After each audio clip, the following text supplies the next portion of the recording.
Mengapa hubul waton minal iman? Sekali lagi, jangan salah penafsiran ini. Jangan salah penafsiran. Jangan beranggapan bahwa hubul waton minal iman ini sebuah hadis, apalagi sebuah ayat. Banyak yang menyelewengkan, banyak yang mengejek bahwa ini dianggap sebuah hadis palsu, sebuah hadis yang tidak sahih, sebuah hadis yang menyesatkan umat. Ini penafsirannya saya rasa keliru. Dari zaman dahulu para ulama, para tokoh, para kiai tidak pernah ada yang berkata bahwa ini adalah sebuah hadis. Ini adalah sebuah jargon atau fatwa. Fatwa yang dikeluarkan oleh ulama, oleh kiai, dalam hal ini Kiai Haji Hasyim Asy'ari, yang mengeluarkan fatwa atau jargon untuk berjuang. Maka untuk menyebut perjuangan karena fatwa atau jargon yang berbunyi hubul waton minal iman. Yang mengeluarkan pun orang-orang yang beriman, orang-orang yang meyakini bahwa memang mencintai tanah air itu sebagian dari iman. Jadi ini fatwa atau jargon, bukannya hadis, apalagi ayat. Seorang ulama boleh saja memberikan fatwa atas dasar contoh historis atau sejarah, atas dasar kondisi di sebuah wilayah. Saya contohkan, mengapa hubul waton minal iman, mengapa kita perlu mencintai tanah air Indonesia. Karena hanya dengan kondisi bangsa yang aman dan stabil, umat Islam atau Muslim bisa beribadah dengan nyaman, bisa beramal dengan baik, dan dapat beristirahat dengan nyenyak. Maksudnya gini loh, kita perlu menjaga tanah air, kita perlu mencintai tanah air demi kestabilan. Kestabilan itu bisa memungkinkan umat Islam bisa beribadah dengan nyaman, bisa beramal baik dan beristirahat dengan nyenyak. Bayangkan kalau kondisi negara kita tidak stabil, kalau kondisi negara kita perang atau mungkin banyak pemberontak, ini akan mengganggu stabilitas kita dalam ibadah. Dalam hal ini bulan puasa. Bulan puasa, kalau saja negara kita tidak aman, negara kita tidak stabil, otomatis ibadah kita akan terganggu. Itu yang pertama. Jadi bayangkan kalau saudara kita yang dilanda perang. Jadi kali lagi kenapa ulama saat itu mengeluarkan sebuah fatwa yang menjadi jargon perjuangan para ulama. Yang pertama, untuk menjaga kestabilan sebuah negara. Yang kedua, dilihat dari histori. Sayyidina Umar pernah berkata, seandainya tidak ada cinta tanah air, hancur negara yang terpuruk. Dengan cinta tanah air, negara akan berjaya. Dengan cinta terhadap tanah air, setiap orang memiliki keinginan untuk menjadi tanah airnya maju, aman, dan damai. Dengan cinta tanah air, seorang tidak menginginkan bangsanya hancur, terpecah belah, penuh konflik, dan saling bermusuhan. Ini kata-kata Sayyidina Umar. Artinya apa? Ditumbuhkan dulu rasa cinta di dalam hati kalian, para penerus bangsa. Ditumbuhkan dulu rasa cinta kepada masyarakat terhadap negerinya, terhadap bangsanya, terhadap negaranya. Sehingga apa? Kalau masing-masing warga negara mencintai negaranya, itu saling menjaga. Saling menjaga tanpa diminta. Kalau saja kalian berasumsi bahwa perang itu hanya untuk tentara, menjaga stabilitas dan keamanan itu hanya untuk polisi, berarti rasa cinta, rasa menjaga negara ini sudah mulai luntur. Dengan cinta terhadap tanah air, setiap orang memiliki keinginan agar tanah airnya lebih maju. Kalau kalian cinta, apapun akan kalian berikan. Pasti kalian ingin melihat yang kalian cintai itu menjadi lebih baik. Dalam hal ini negara, dalam hal ini tanah air. Kalau kalian mencintai tanah air, pasti kalian menginginkan tanah air Indonesia ini menjadi lebih baik, menjadi lebih maju.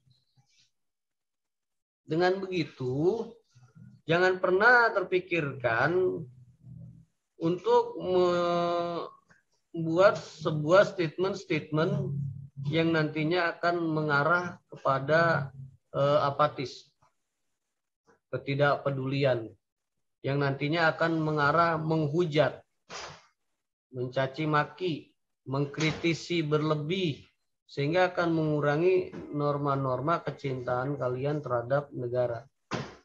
Ini yang kadang menjadi samar pada generasi muda sekarang, menjadi samar di mana antara mengkritisi, antara menghujat, antara menjaga, dan menyimpang. Saya contohin gini ya. Ulama-ulama terdahulu,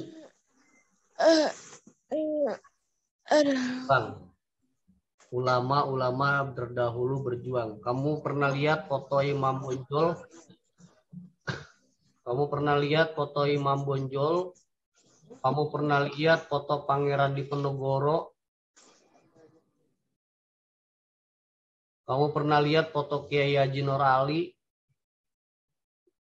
Bahkan beberapa foto seperti tokoh-tokoh pahlawan Sudirman, Bung Tomo, dan lain-lain.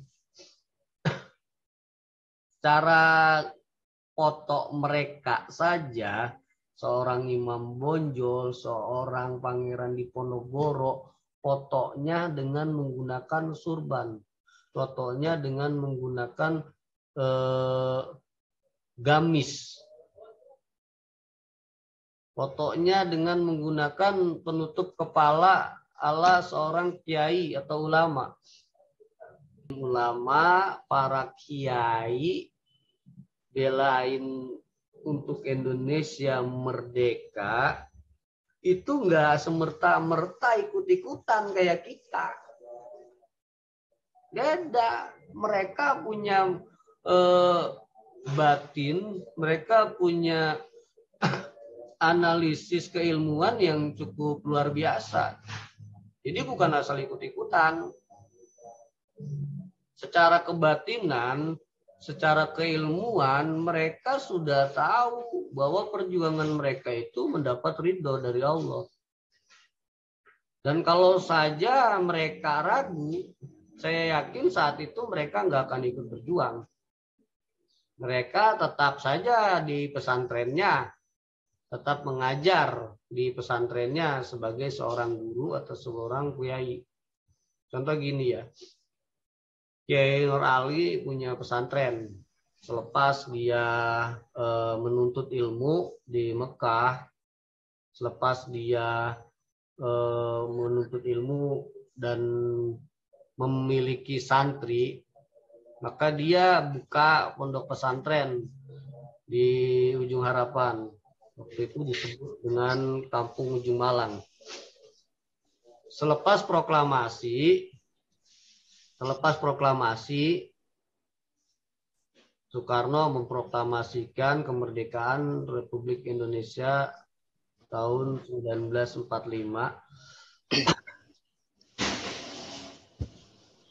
Saat itu Indonesia sebetulnya belum betul-betul merdeka. Kalian tahunya dari sejarah gini deh. Kalian berpikir 17 Agustus 1945 Indonesia merdeka. Titik nyampe situ. Sebenarnya tidak sesederhana itu. 1945 tanggal 17 Agustus itu Soekarno dan Hatta menyatakan, memproklamasikan bahwa ada negara Indonesia yang merdeka. Itu baru versi kita gitu. Artinya Indonesia merdeka itu pernyataan dari para pejuang, pernyataan dari masyarakat, pernyataan dari para ulama. Karena ciri sebuah negara itu kan biasanya ada wilayah, ada masyarakatnya, ada pemerintahannya. Nih kalau bicara tentang syarat sebuah negara itu ada wilayah, ada masyarakat, ada pemerintahannya. Wilayahnya jelas, masyarakatnya mendukung, pemerintahannya ada, maka diproklamasikan bahwa Indonesia merdeka. Tetapi selepas 17 Agustus sampai bulan-bulan berikutnya itu banyak sekali pergolakan-pergolakan perjuangan mempertahankan kemerdekaan. Saya dengar langsung cerita-cerita saat itu dari daerah Bekasi, dari daerah Cabang Bungin, terus sampai ke daerah-daerah Kampung Bugis, terus daerah seberang sana juga, Kerawang. Bahkan di kampung saya itu ada beberapa rumah yang dibakar sama Belanda saat agresi militer. Agresi militer, baik itu agresi militer 1, agresi militer 2, itu dilakukan setelah 17 Agustus. Setelah pernyataan Indonesia merdeka. Setelah proklamasi itu masih banyak perang. Dan perang-perang mempertahankan kemerdekaan itu, khusus Kabupaten Bekasi, itu dipimpin oleh Kiai Haji Nur Ali bersama pasukan Hizbullahnya. Jadi orang lagi punya pesantren, enak-enak ngajar, tahu-tahu terpanggil ngikut perang, dan dia itu orang-orang yang keimanannya luar biasa. Tidak semerta-merta dia ngikut. Karena seutuhnya seorang anak itu lebih prioritas pengabdian. Prioritas pengabdian ketimbang memberikan masukan. Saya contoh, orang tua kalian jahat. Orang tua kalian preman. Orang tua kalian bajingan. Apakah layak kalian mengkritisi? Apakah layak kalian menasihati? Nah, tidak boleh. Secara attitude, baiknya tidak usah. Cukup kalian mengucapkan kata-kata kritisan, kata-kata masukannya di dalam doa-doa kalian setelah kalian sholat. Jangan langsung ke personnya. Saya contohkan, kamu punya orang tua yang mungkin kamu pandang kurang baik. Entah itu dia preman, entah dia itu pemabuk, entah dia itu bajingan. Jangan mengkritisinya secara frontal di depan wajahnya. Bapak berbuat kayak gitu tidak baik, Pak. Itu melanggar agama, Pak. Baiknya jangan Bapak lakukan, Pak. Itu kurang tepat. Itu kurang tepat. Karena ada sisi-sisi kebaikan orang tua kalian yang kalian tidak ketahui. Karena sebagai anak, kewajibannya adalah berbakti, titik, tanpa syarat. Apakah ada di ayat Al-Quran atau di hadis yang mensyaratkan bakti kalian ke orang tua? Berbaktilah sama orang tua yang baik. Berbaktilah sama orang tua yang kaya. Berbaktilah sama orang tua yang bager-bager. Atau berbaktilah kepada orang tua kecuali sama orang tua yang brengsek. Kecuali sama orang tua yang pembohong. Enggak cukup sampai dibakti. Nah, ketika kalian ingin mengharapkan perubahan menjadi lebih baik, cukup kalian ujarkan kata-kata tersebut di dalam doa kalian. Di saat kalian selepas sholat, di saat kalian selepas membaca Al-Quran. Contoh, kalian kurang suka perilaku orang tua, jangan langsung ujarkan di hadapan orang tua. Tetapi kalian ujarkan, kalian ucapkan selepas kalian sholat. Habis sholat isya, terus kalian berdoa. Di situ tuh kalau mau kamu curhat, kalau kamu mau maki-maki orang tua kamu di situ. Ya Allah, saya nggak suka kelakuan orang tua saya sekarang. Tolong ubah hatinya menjadi baik. Ya Allah, saya tahu orang tua saya itu sering berjudi. Mudah-mudahan dia menjadi lebih baik. Di situ kapasitas anak adalah mendoakan, tidak mengkritisi langsung. Karena seorang anak bicara pun di depan orang tua itu sudah tidak baik. Kata agama kita. Jadi kalau kamu membantah terus bilang itu aja udah nggak baik. Nah, kembali ke cinta negara ya, atau kecintaan tanah air. Kecintaan tanah air ini maksudnya korelasinya gini. Jangan seusia kalian seorang pelajar menghujat pemerintah habis-habisan. Jangan. Mau gimana pun mereka adalah putra-putra terbaik negara kita. Mau gimana pun mereka jauh lebih hebat dari kita. Ya memang diciptakan kebencian terhadap pemerintahan. Ketika pembencian terhadap pemerintahan akan menggerogoti rasa-rasa nasionalisme, rasa cinta tanah airnya akan berkurang. Mau nggak mau, agak sulit memisahkan antara negara dengan pemerintahan. Walaupun kalau orang cintanya sudah sangat mendalam, itu bisa memisahkan. Bisa. Contoh, saya cinta sama negara. Saya wujudkan cinta saya ke tempat saya mengabdi di sekolah, umpamanya. Terus sekolah itu biasanya berganti pimpinannya. Kepala sekolahnya dari A, besoknya ganti jadi si B, besoknya ganti jadi si C. Karena cintanya sama negara, kalau di sekolah karena cintanya sama sekolah, pimpinan ganti, kepala sekolah ganti, tidak melunturkan kecintaan kita. Sama di sebuah negara juga kayak gitu. Karena kalian sudah cinta sama negara, pimpinannya boleh ganti-ganti, presiden boleh ganti-ganti, tapi kalian tetap cinta sama negara. Tetapi kadang takutnya khawatirnya gini, kalau kalian mulai tidak menyukai figur, dalam hal ini tokoh, dalam hal ini seorang presiden, sudah kurang menyukai, semakin lama semakin busuk hatinya, semakin digrogoti kecintaannya, jadi benci. Nah, kalau udah benci, itu presiden memberikan kebijakan apapun selalu dianggap salah. Nah, kalau sudah seperti itu, nanti lama-lama nggak suka sama pemerintahan, lama-lama kecintaan terhadap tanah airnya berkurang. Sehingga di zaman Rasul juga ada, di zaman kekhalifahan juga ada, itu disebut kaum Hawariz.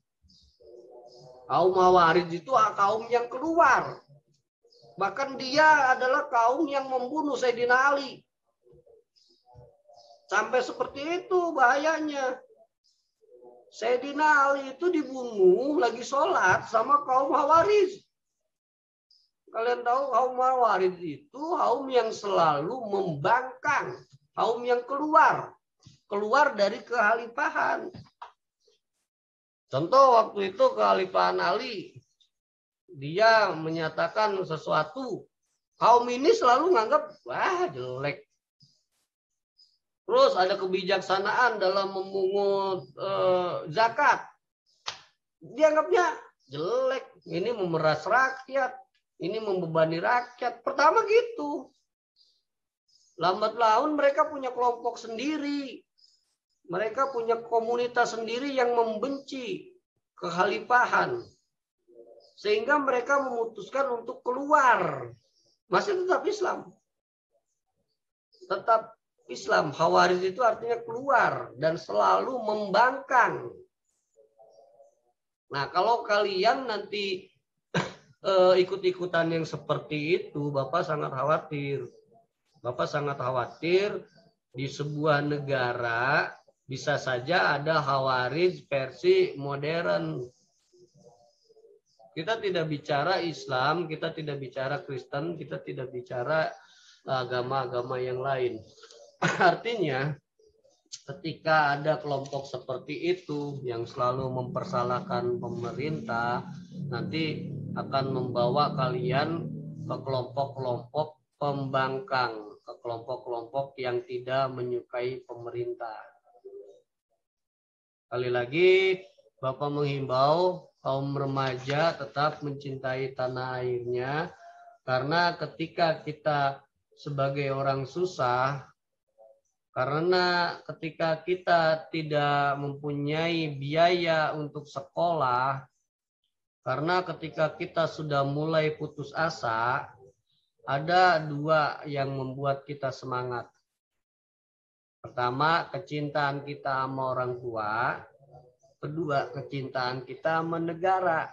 Itu adalah atmosfer, adalah doping yang paling ampuh yang pernah Bapak rasakan. Kita lagi sekolah, kita jenuh, kita seolah-olah ngerasa nggak mampu, kuat apa nggak kuliah ya, ini bisa lanjut apa enggak ya.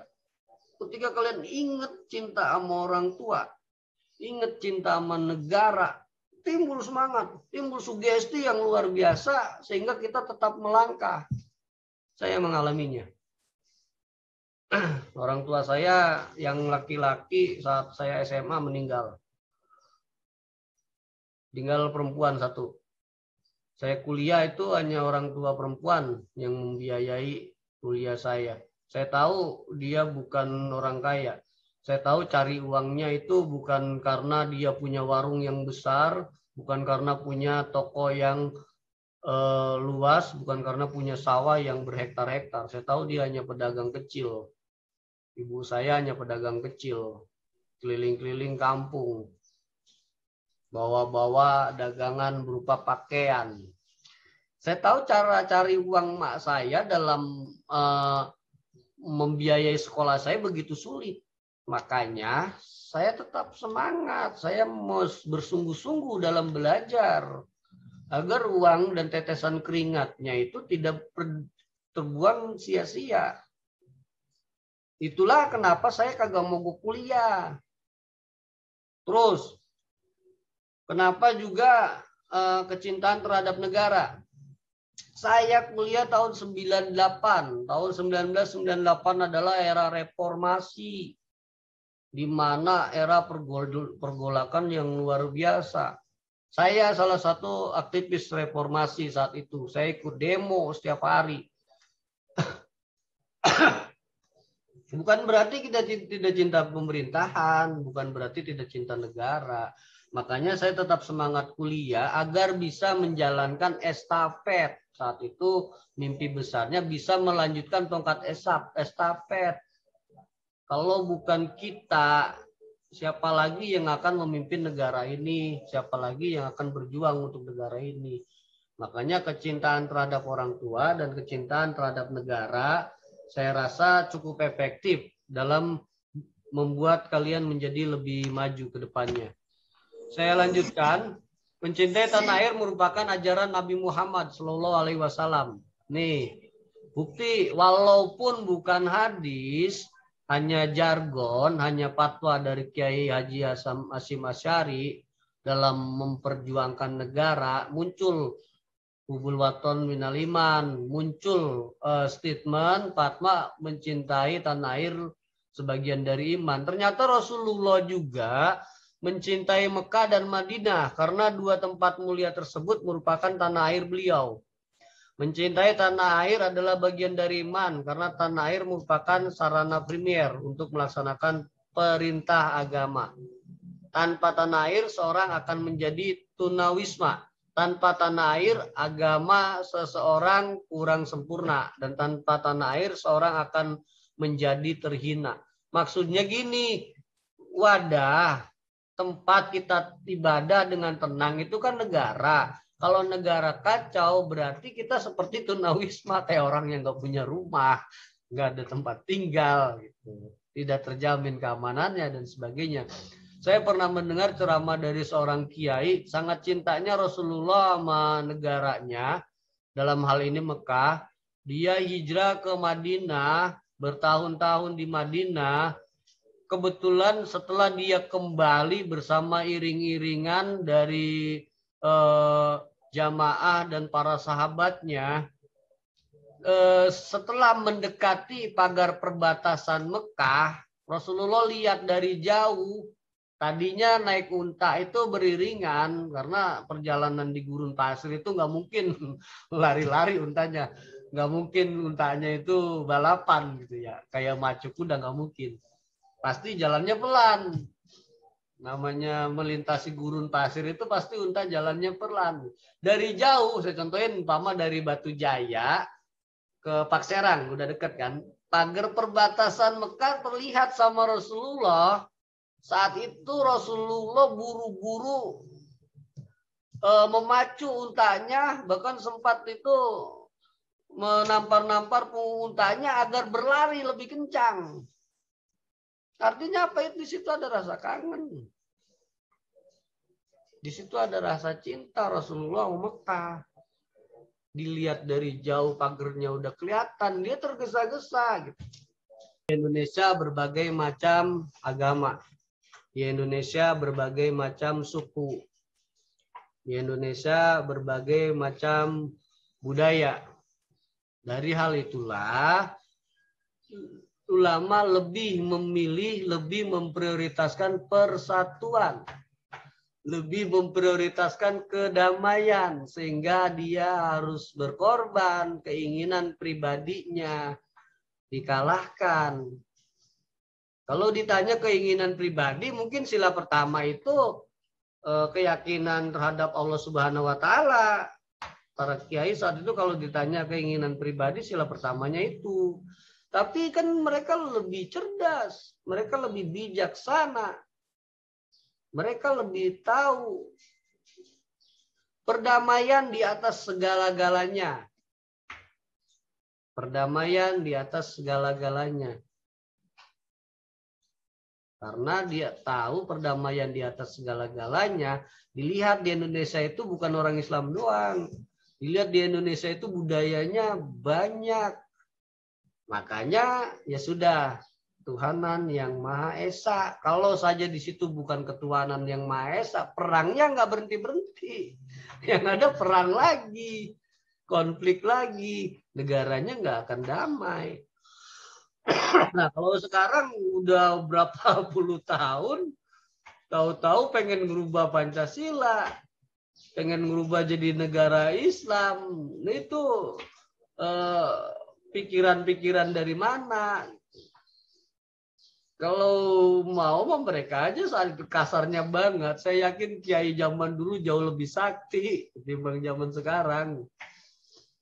Kalau mereka kedekatannya sama Allah itu udah luar biasa dekatnya. Orang yang udah sakti banget, dekat banget sama Allah aja ridho. Indonesia itu memang negara Bhinneka Tunggal Ika. Sekali lagi, hubul waton minal iman atau cinta tanah air merupakan sebagian dari iman. Itu adalah jargon perjuangan para ulama saat mempertahankan kemerdekaan, saat berjuang melawan penjajah. Salah seorang ulama Indonesia, Kiai Haji Muhammad Hasyim Asy'ari, sekitar tahun 1871 yang sampai 1947, ini 1871 lahirnya. meninggalnya 1947, berhasil mencetuskan prinsip hubul waton minal iman, cinta tanah air bagian dari iman. Konteksnya saat itu untuk membangkitkan nasionalisme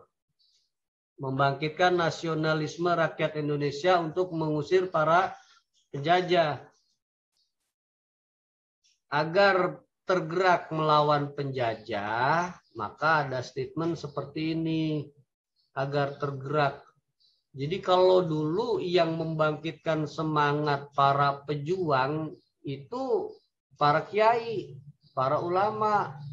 Makanya sempat Bung Tomo sebelum menggelorakan perjuangan sehingga terjadi tragedi 10 November, Bung Tomo minta sama Yai Muhammad Hasyim Asy'ari minta tolong keluarkan sebuah fatwa, keluarkan sebuah jargon agar masyarakat itu berani melawan penjajah.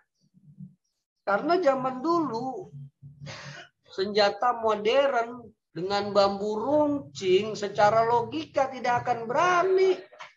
Kamu aja kalau tawuran bawa bambu, musuhnya kamu nggak bawa apa-apa, saya yakin kamu lari, nggak bakalan berani.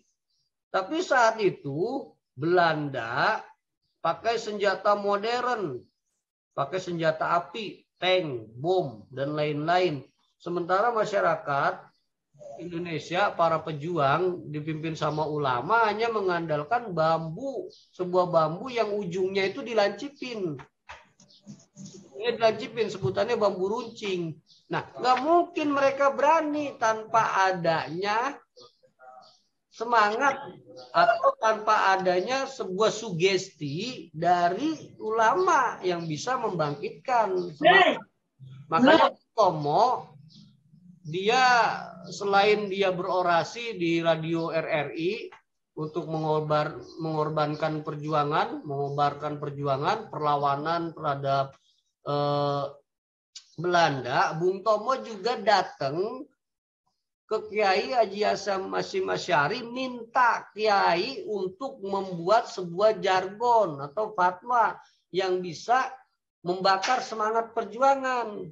Maka muncullah jargon atau fatwa hubul waton minal iman. Kalau kata Kiai cinta tanah air bagian dari iman saat itu, otomatis masyarakat, otomatis para pejuang akan lebih yakin, lebih berani dalam melawan penjajah. Jadi dia udah membulatkan tekad para pejuang. Kalaupun nanti saya mati, saya syahid. Karena kata kiai saya cinta tanah air. Itu sebagian dari keimanan, sebagian dari iman. Seperti itu riwayatnya. Nah terus masih enggak sama zaman sekarang? Masih relevan nggak sama zaman sekarang? Kalau zaman dulu di jargon seperti ini agar orang pada mau berani ngelawan penjajah, berani lawan Belanda. Untuk zaman sekarang jargon seperti ini masih relevan. Kenapa masih relevan? Karena agar kalian mencintai negara. Kalau kalian mencintai negara, kalian akan berusaha melindungi negara ini tetap damai.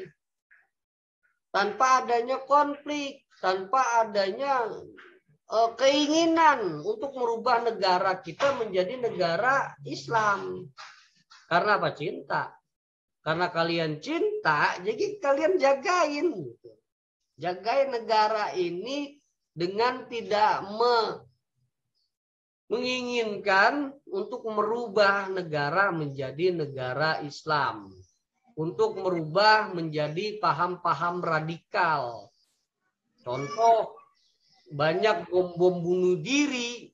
Islam, sholat, puasa.